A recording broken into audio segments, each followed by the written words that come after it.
I was the one who stayed late, who double-checked the numbers, who carried the weight when everyone else went home.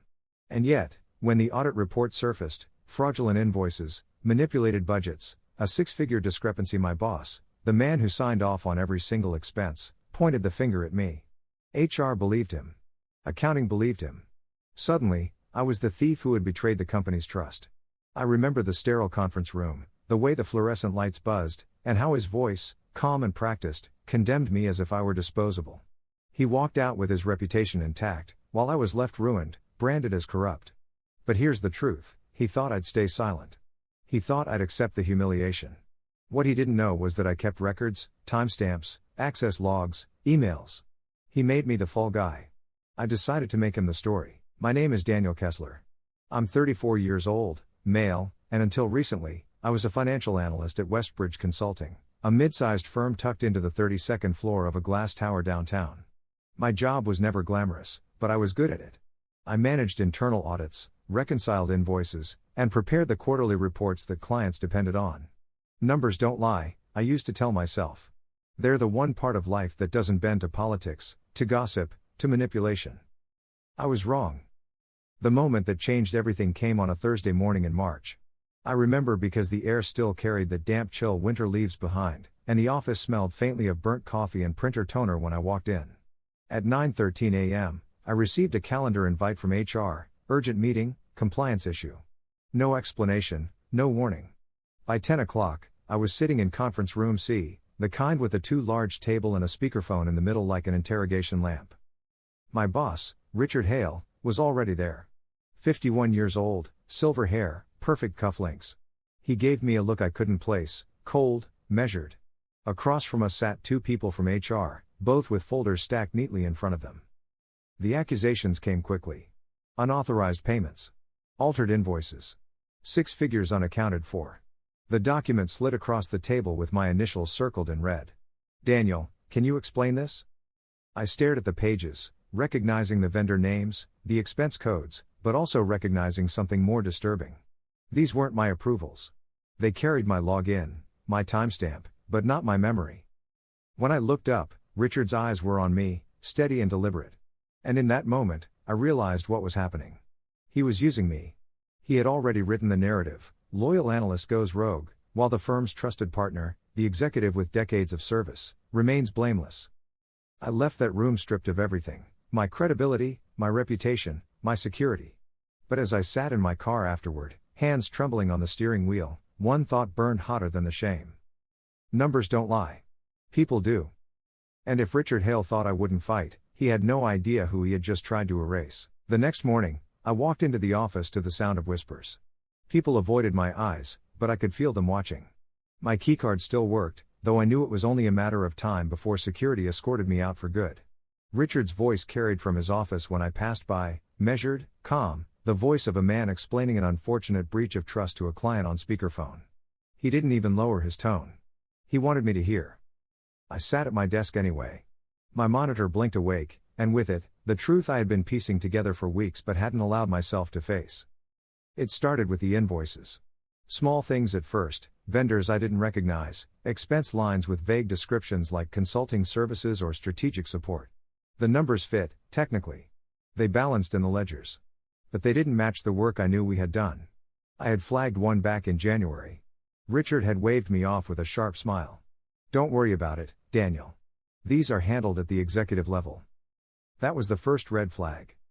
Now, with my job dangling by a thread, I dug deeper.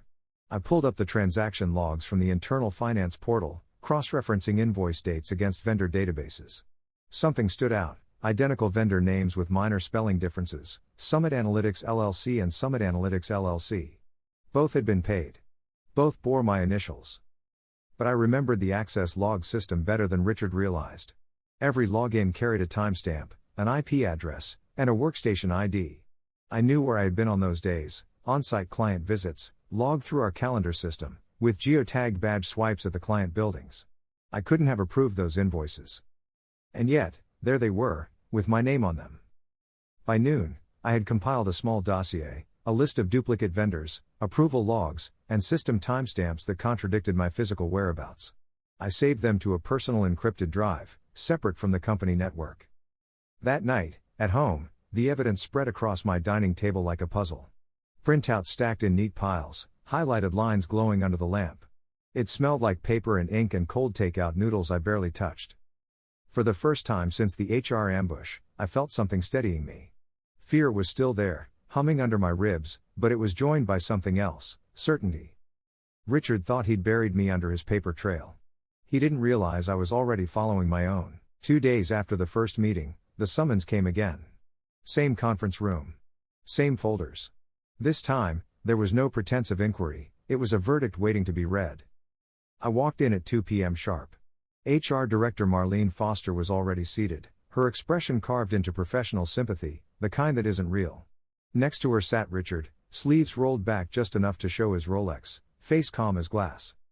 "Daniel," Marlene began, "we've completed a preliminary review of the compliance discrepancies. Unfortunately, all indications point back to your account." She slid a document across the table. "These invoices, these approval logs, each one was authorized under your credentials." Richard leaned forward, fingers interlaced. "I vouched for you," he said softly, as though he were the victim here. "But when the system shows your name, there's only so much I can do." It was a performance, polished and precise. He played the part of the reluctant mentor forced to condemn his protege. And it worked, at least on Marlene. She gave me that look, the one people reserve for someone they've already written off. "I didn't authorize these," I said, my voice steady despite the pounding in my chest. "Check the metadata. Cross-reference with the building access logs. On half of these dates, I wasn't even in the office." Marlene's eyebrows arched, but Richard cut in before she could respond. "We've already verified the system integrity. No tampering. If you're suggesting your account was hacked." He let the words trail off, inviting her to finish the thought for him. She did, with a skeptical tilt of her head. "Hacked logins are extremely rare, Daniel. And always reported immediately." I could see the walls closing in. The folders, the signatures, the manufactured certainty, it was all designed to box me in, to make me doubt my own defense. The trap was set. By the end of the meeting, Marlene had suspended me with pay pending further investigation. That phrase hung heavy in the air, but I knew what it really meant. They wanted me gone quietly, before the board caught wind of the rot at the top. When I left the building, the late afternoon sun caught the mirrored glass of the tower. My reflection stared back at me, small, distorted, and disposable. But what Richard didn't count on was this: I had already begun laying traps of my own. The suspension email hit my inbox at 6:42 p.m. that same day. One line stood out in bold: "Effective immediately, Daniel Kessler is relieved of his responsibilities until the investigation concludes." It was copied to my entire department. By the next morning, the damage was done. When I entered the office to clear my desk, conversations halted mid-sentence. Screens glowed brighter than usual as people stared intently at their work, avoiding me. A few offered tight smiles, the kind that dissolved the moment I passed. Others didn't bother to hide the suspicion in their eyes. Security shadowed me discreetly, a tall man in a navy blazer stationed near the elevators, watching without watching. I packed my things slowly: framed photo of my sister's kids, a chipped mug from a client conference in Chicago, 3 years' worth of neatly labeled binders that no one else would ever touch. My hands shook when I tried to zip my backpack, so I focused on the texture of the fabric, grounding myself in something tangible. Richard didn't come out of his office. But I could feel him watching through the glass wall, arms folded, the faintest smirk pulling at the corner of his mouth. He'd orchestrated this perfectly. I was the problem, the cautionary tale. He got to play savior. Outside the building, the cold air cut into me like a blade. I sat in my car staring at my phone, scrolling through messages that weren't there. No one had reached out. Not even Kyle, the coworker I'd covered for dozens of times when he missed deadlines. Silence had never felt so loud. The humiliation bled into my personal life quickly. My landlord left a voicemail reminding me that rent was due. My credit card bill, already tight, loomed larger without a paycheck guaranteed. My mother called, voice trembling, asking if the rumors she'd heard from a friend were true. I didn't have the words to explain without sounding guilty. By midnight, I was sitting on my couch in the dark, the apartment stale with the smell of unopened takeout containers and cold coffee. My laptop screen glowed with the dossier I'd built, the only thing I had left that felt solid. Every line of data, every mismatch, every timestamp was proof that I wasn't insane. Proof that Richard Hale was the thief. They had taken my reputation, my livelihood, and the trust of everyone around me.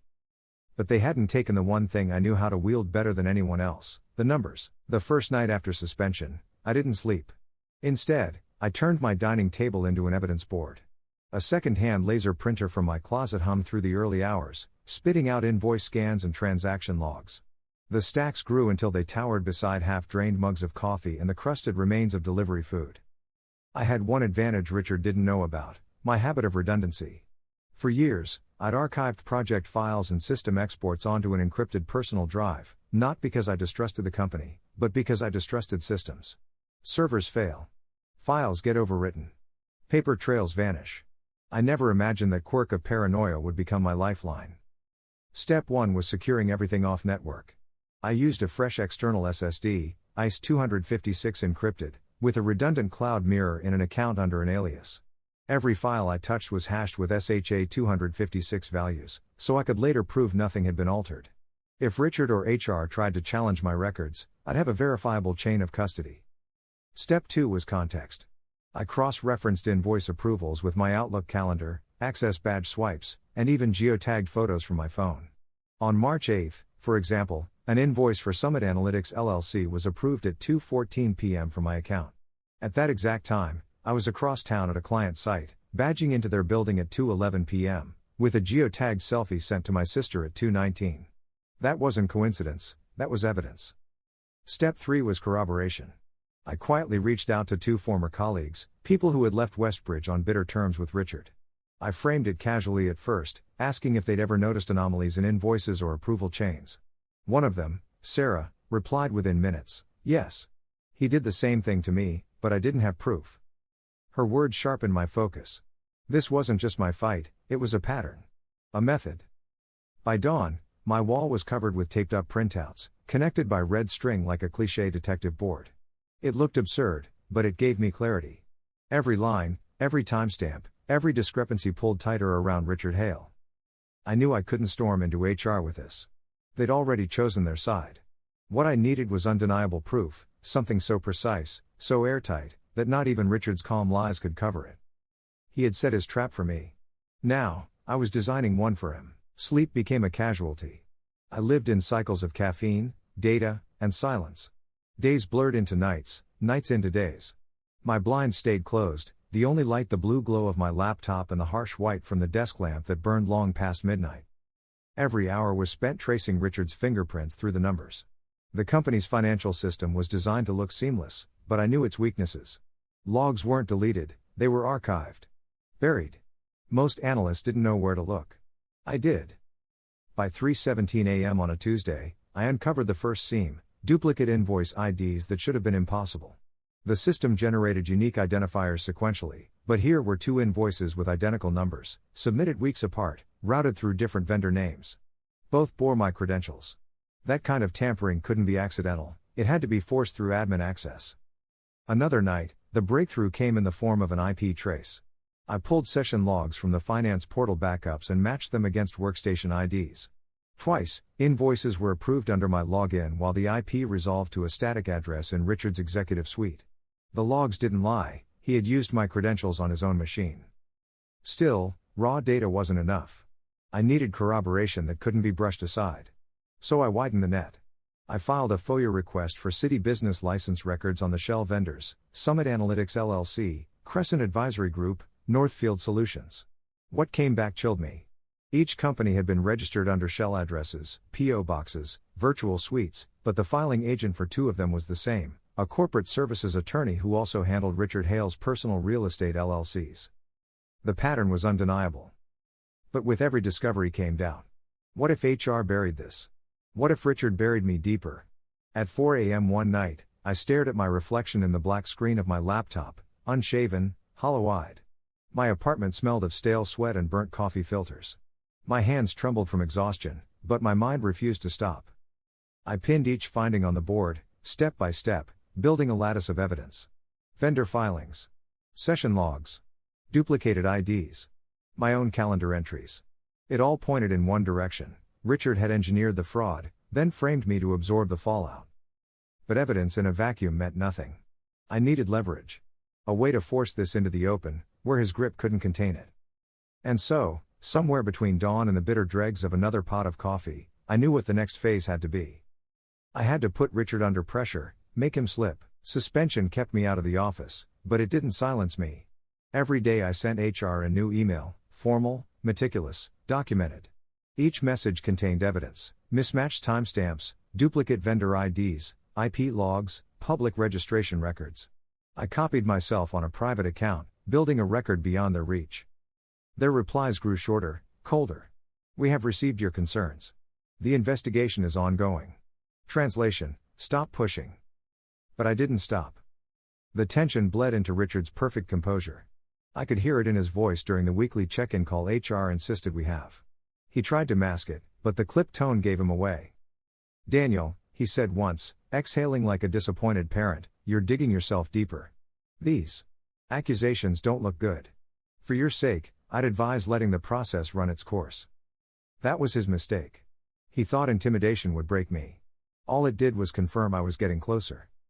I started documenting everything, every voicemail, every conversation. I kept a pocket notebook, jotting down exact times, verbatim phrases. When Richard left a message warning me not to embarrass myself further, I saved the audio, exported the metadata, and filed it next to the rest of my evidence. The more I pressed, the more subtle the retaliation became. Old colleagues stopped responding to texts. A recruiter who had been enthusiastic about my resume suddenly ghosted me. A neighbor mentioned seeing a man in a black sedan parked across the street late at night, engine idling. It was the pressure cooker. I could feel it tightening around me, Richard trying to contain the leak, HR trying to shut me out, silence replacing support from people I thought were allies. The weight was crushing, but it also told me something important: they were afraid. I leaned into it. One night, I drafted a 42-page report. Not a rant. Not a plea. A methodical presentation, evidence, citations, corroboration. Timestamps aligned with access logs. Vendor records matched against shell filings. My location data cross-verified with approvals I couldn't have made. It read like an audit report, because it was one. When I sent it to HR, I didn't just copy them. I CC'd the firm's compliance officer, 2 board members whose emails I dug out of old memos, and an anonymous account I'd set up to mirror every message into a private archive. I knew it was only a matter of time before Richard found out. That was the point. I wanted him cornered, sweating behind the polished exterior. The numbers were closing in. The breakthrough came almost by accident. I was cross-referencing vendor payment dates against session logs when I noticed something odd. An invoice for Crescent Advisory Group had been approved at 7:46 p.m. on February 21st. That alone wasn't unusual. What mattered was the location. The log showed my credentials authorizing the payment from workstation RH01. I froze. The naming convention was burned into my memory. R.H. stood for Richard Hale. That machine was in his office, not mine. For weeks, I had been circling evidence, building a lattice of circumstantial proof. But this was different. This was metadata stamped directly into the company's own system. My account, yes, but his hardware, his network node, his office. It was the first unshakable crack in his story. I needed to be certain. I went back through the logs, combing line by line. 3 more instances emerged, all within late evening hours when the building was nearly empty. Each one tied to Richard's workstation ID, each one authorizing vendor payments under my login. The technical side was airtight. Workstation IDs were unique, tied to physical network cards embedded in each desktop. They couldn't be spoofed without administrative override, and even then, traces would show. Unless Richard had brought in outside help with root access, and there was no sign of that, these actions could only have been performed from his machine. The contradiction was complete. If Richard claimed I alone had orchestrated the fraud, then why was his workstation repeatedly the origin point for my approvals? To cement it, I cross-verified with the building's after-hours access logs. On February 21st, only one person badged into the 32nd floor between 7 o'clock and 9 p.m. Richard Hale. My badge had last pinged out at 5:46 p.m. when I left with half the office. The puzzle pieces slid together with almost surgical precision. Vendor invoices, workstation logs, badge records, all converging on him. That night, I printed the logs on heavyweight paper, slid them into plastic sleeves, and added them to the growing binder on my table. When I snapped the metal rings shut, the sound was final, like a seal breaking. For the first time since this nightmare began, I allowed myself to breathe. The numbers weren't just defending me anymore, they were accusing him. And once numbers accuse, there's no walking away. After the workstation logs, I knew I had Richard cornered. But cornered animals are dangerous, and Richard was no exception. If I went at him head on, he'd bury me under lawyers and boardroom spin. What I needed wasn't just evidence, it was a moment he couldn't control. So I started laying traps. The next weekly check-in call with HR, I recorded. I told myself it was just for reference, but when Richard's voice slipped, "Daniel, you know these approvals wouldn't exist if you hadn't left your login exposed and marked the timestamp." He just admitted the approvals weren't mine, not directly. He was shifting the blame to negligence. That was a crack in his narrative, small but vital. I doubled down. Every conversation went through a secure call recorder app, every voicemail archived with metadata. I stored it all in a cloud drive under an anonymous account, mirrored through a second server so nothing could vanish.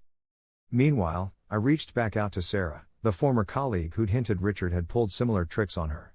We met at a quiet coffee shop off 14th Street, the kind with flickering Edison bulbs and the smell of scorched beans hanging in the air.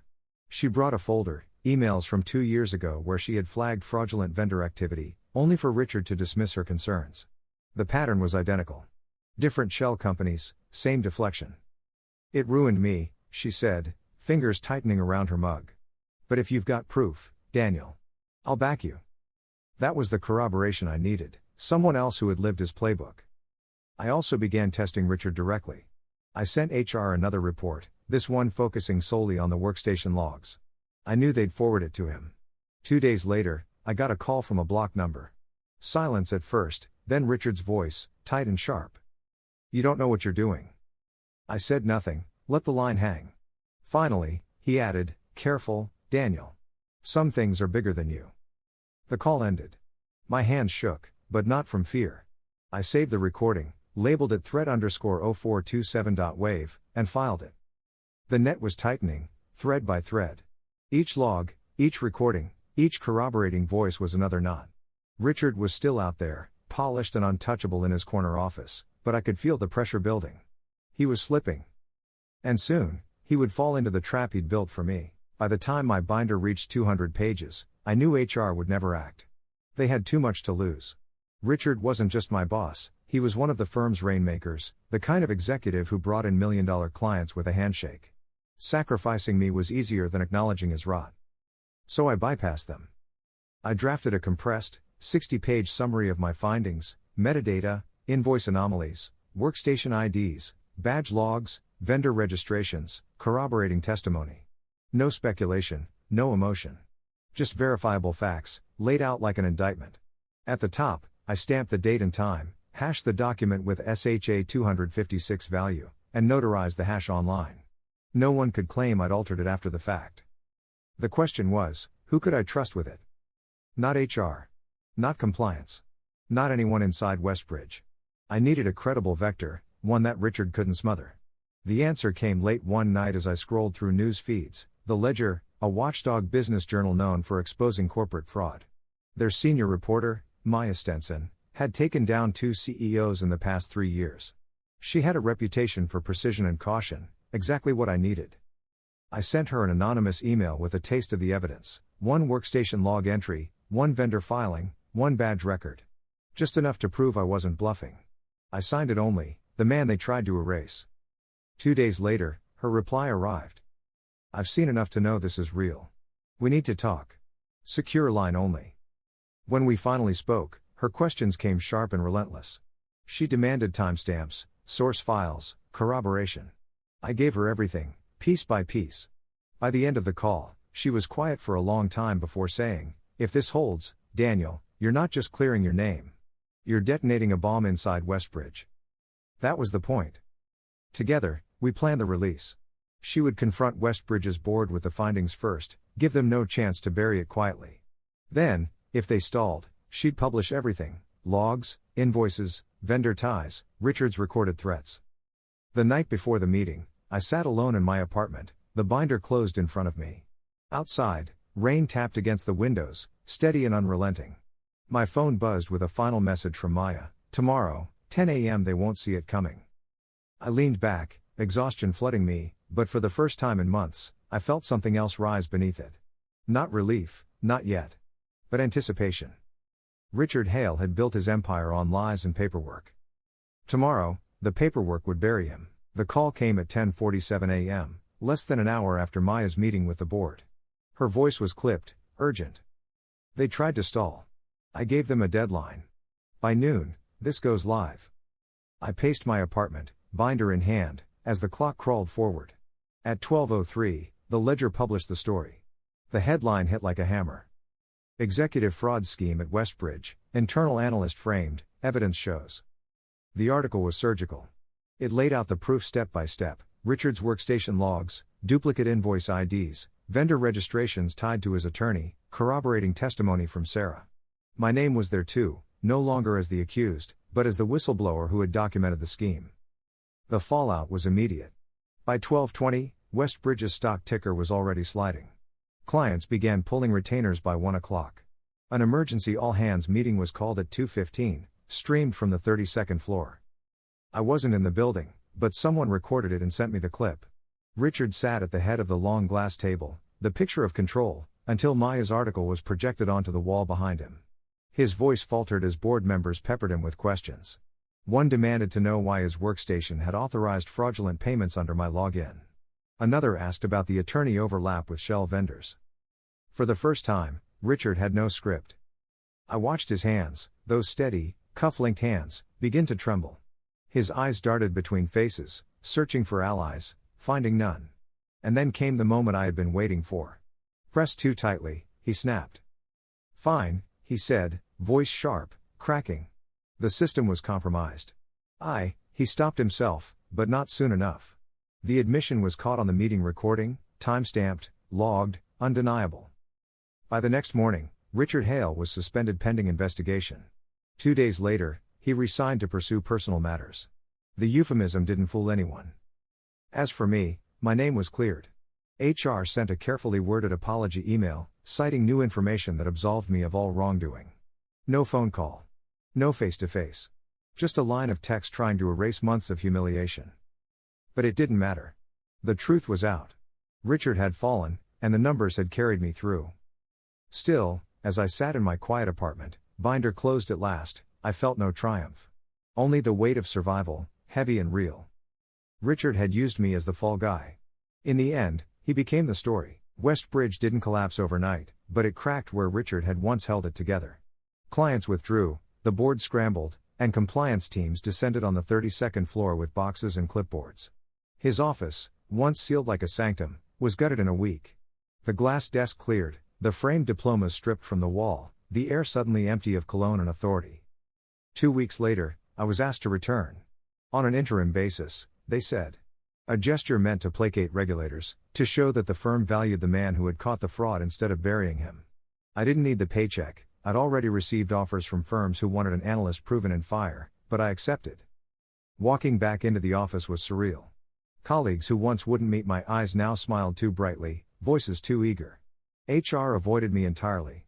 And Richard's office, that glass fortress overlooking the skyline, now stood open with my name tentatively on the door.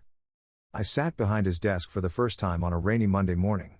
The city stretched out below, blurred by the storm against the glass. On the desk lay a single object, the binder. My binder. I had carried it with me everywhere, the weight of it a reminder of every night spent in fear, every hour clawing back what Richard tried to steal.